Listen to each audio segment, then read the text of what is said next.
Donc, j'aimerais juste, avant que François commence, une anecdote à propos de ce que disait Beitinger, de Adler, qui, le groupe du mercredi, aurait offert à Freud les œuvres complètes de Nietzsche.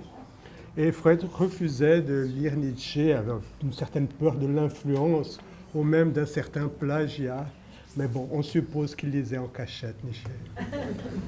Il le cite quand même.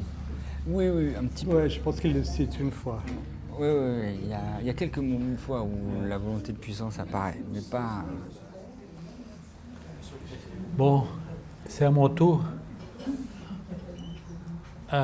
Bien. Donc, ma mission, c'est de vous parler de la servitude volontaire. Et il y a eu cette magnifique introduction de Renato qui m'a tout de suite mis au défi et même interprété en me faisant réaliser que la servitude volontaire comprend le mot volonté. Et au fond, la question, ou peut-être que je vais aborder, c'est de se demander si la servitude volontaire est volontaire ou pas volontaire. Y a-t-il une volonté dans la servitude volontaire?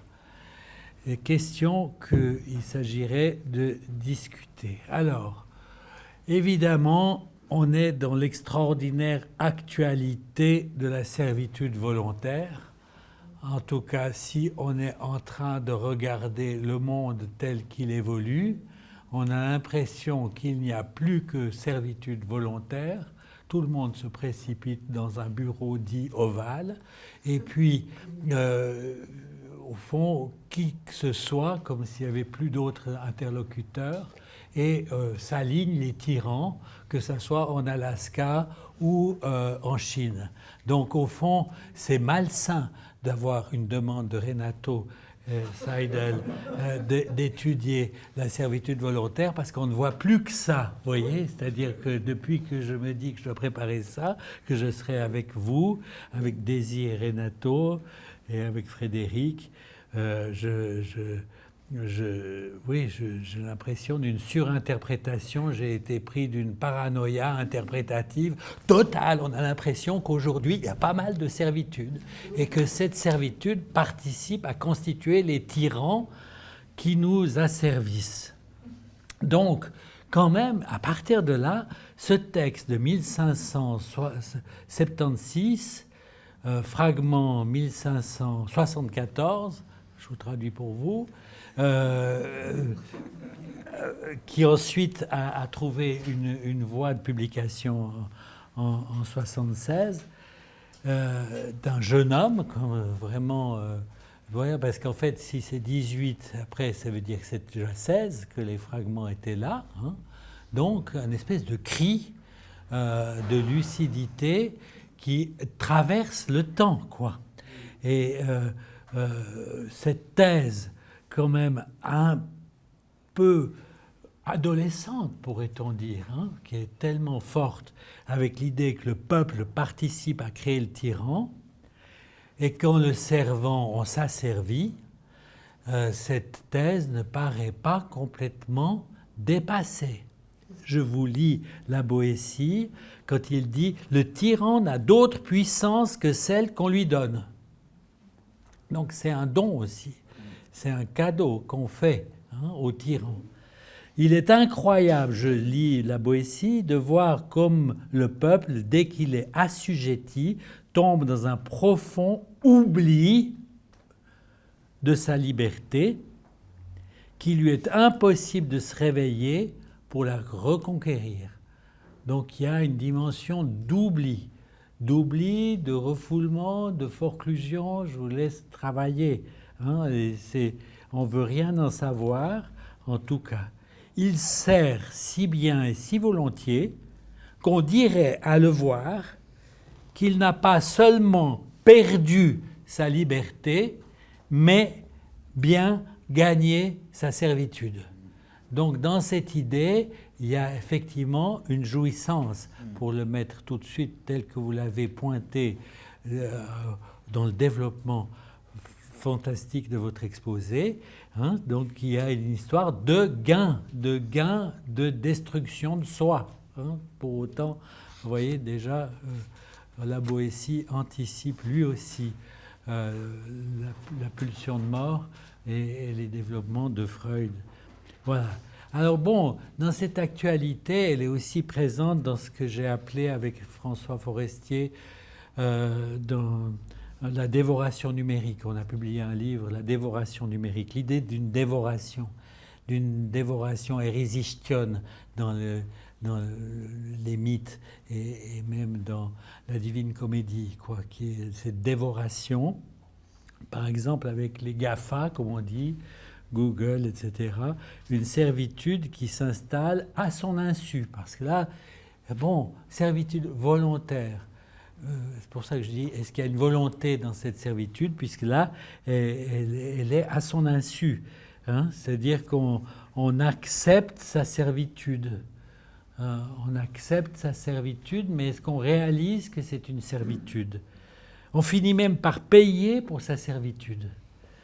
On ne s'aperçoit pas avoir perdu sa liberté.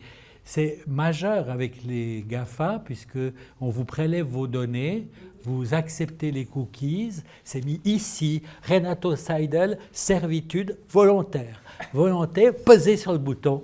Voilà, alors, il suffirait de changer le signifiant que pour peut-être ça marcherait moins bien. Hein?